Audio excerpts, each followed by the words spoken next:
Halo semuanya, perkenalkan nama saya Dan Atasevi dari FP Agribisnis 2022, NPM 221413106. Kali ini saya akan membagikan resume PKKMB Universitas Lampung pada tanggal 15-16 dan 18-19 Agustus 2022. Program Pengenalan Kehidupan Kampus bagi Mahasiswa Baru Universitas Lampung tahun 2022-2023 mengusung tema Ciptakan Mahasiswa Berkarya dan Berinovasi untuk Kampus Merdeka Belajar.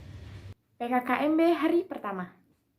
Pada materi Sekretaris Daerah Provinsi Lampung, Insinyur Fahrizal Darminto, beliau memaparkan tentang 5 poin penting. Materi yang kedua, peran Kepolisian Republik Indonesia dalam mengatasi kejahatan digital, memuat mengenai Undang-Undang ITE, definisi dan pemahaman, pasal-pasal yang memuat UU ITE, pemanfaatan teknologi informasi dan transportasi, contoh pelanggaran hukum di dunia maya, dan tips trik agar terhindar dari jeratan hukum ITE. Lalu pada materi pengembangan karakter mahasiswa sebagai intelektual dan anti kekerasan, dipaparkan mengenai definisi perundungan, tempat-tempat terjadinya perundungan, jenis-jenis perundungan, pentingnya generasi muda, tanggung jawab mahasiswa, mahasiswa bukan man of public meeting tetapi man of analyst, dan yang terakhir kemunduran budaya. Pada materi pengembangan karakter mahasiswa dalam perspektif agama, dipaparkan bahwa di Timur Tengah sampai sekarang aktivis muslim tidak nasionalis dan sebaliknya, aktivis yang nasionalis bukan Islam. Di sini di Indonesia tidak seperti itu, contohnya Kiai Haji Agus Salim, Wahid Hashim, Gus Dur, dan lain-lain.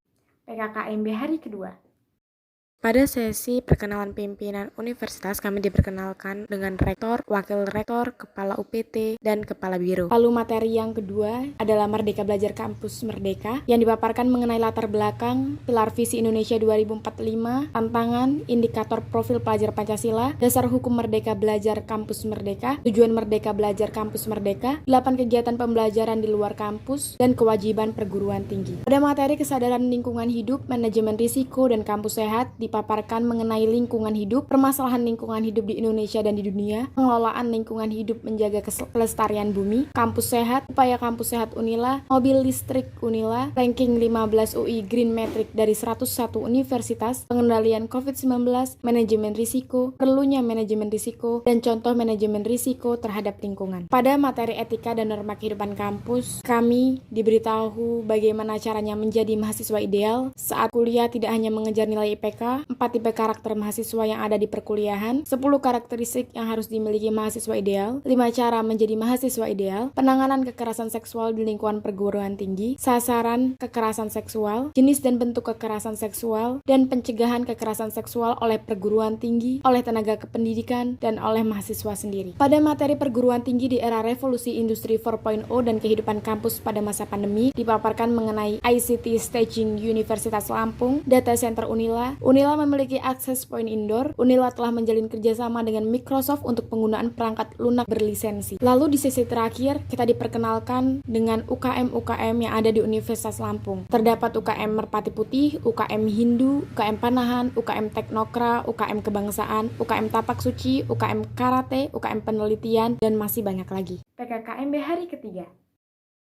Pada sesi pertama, kami diperkenalkan dengan para pimpinan fakultas, yaitu dekan dan para wakil dekan. Pada materi pembelajaran di perguruan tinggi di era 4.0 dan plagiarisme, dipaparkan mengenai faktor penyusun kemajuan suatu bangsa, sistem pendidikan tinggi, kompetensi lulusan, peran perguruan tinggi untuk menghadapi revolusi industri 4.0, tantangan perguruan tinggi untuk menghadapi revolusi industri 4.0, strategi perguruan tinggi untuk menghadapi revolusi industri 4.0, 4 bidang keilmuan baru dan ekonomi digital, plagiarisme, fakta-fakta plagiarisme, penyebab plagiarisme akademik, jenis-jenis ketidakjujuran akademik, akibat plagiarisme, dan cara menghadapi plagiarisme. Pada materi sistem perkuliahan dan pembimbing akademik, dipaparkan mengenai peraturan akademik, perbedaan sekolah dengan kuliah, beban dan masa studi mahasiswa, nama-nama prodi, perpanjangan masa studi, perbedaan jurusan dengan prodi, pembimbing akademik, tugas pembimbing akademik, mahasiswa DO, sanksi akademik, Merdeka Belajar Kampus Merdeka, 8 kegiatan pembelajaran di luar kampus, dan tips cepat lulus dan berprestasi. Pada materi selanjutnya mengenai fasilitas dan uang kuliah tunggal, kami diberitahu mengenai fasilitas yang ada di Fakultas Pertanian, UKT, dasar perhitungan SSB UPT, komponen UPT, dan jenis-jenis biaya langsung. Pada materi hak dan kewajiban kewajiban mahasiswa, paparkan mengenai peraturan rektor Unila tentang hak dan kewajiban mahasiswa nomor 25 tahun 2020, ketentuan umum pasal 1, mahasiswa pasal 4, kewajiban mahasiswa pasal 5. Di sesi paling terakhir yaitu perkenalan UKM fakultas, kami diperkenalkan dengan beberapa organisasi kemahasiswaan, salah satunya BEM FP, lalu ada lagi DPM FP, Hima Silva, Himapet, HMJTHP, UKM Fosi, UKM Gumpalan, Hima Seperta, UKM LS Mata, Hima AGT, dan Permatep. PKKMB hari keempat. Pada sesi perkenalan pimpinan jurusan dan prodi, kami diperkenalkan dengan Bapak Kajur, Ibu Sekjur, dan para Ibu Kaprodi. Materi sistem pembelajaran dan kurikulum program studi, yang diberitahu mengenai sistem pembelajaran di perguruan tinggi, beban dan masa studi mahasiswa, program studi S1 Agribisnis yang terakreditasi A dan program studi S1 PPN terakreditasi B, Kampus Merdeka, program MBKM, kurikulum program studi Agribisnis PPN tahun 2020-2024, kelulusan, sebaran mata kuliah per semester, pemenuhan beban dan masa belajar, yang terakhir pembimbing akademik. Penjelasan fasilitas dan macam-macam laboratorium, diberitahu bahwa ada 3 laboratorium di jurusan agribisnis. Yang pertama laboratorium analis agribisnis, kemudian terdapat laboratorium penyuluhan dan pemberdayaan masyarakat, yang terakhir terdapat laboratorium manajemen usaha dan sumber daya keluarga. Sekian resume materi yang dapat saya sampaikan terkait PKKMB Universitas Lampung tahun 2022. Mohon dikoreksi apabila ada kesalahan. Terima kasih.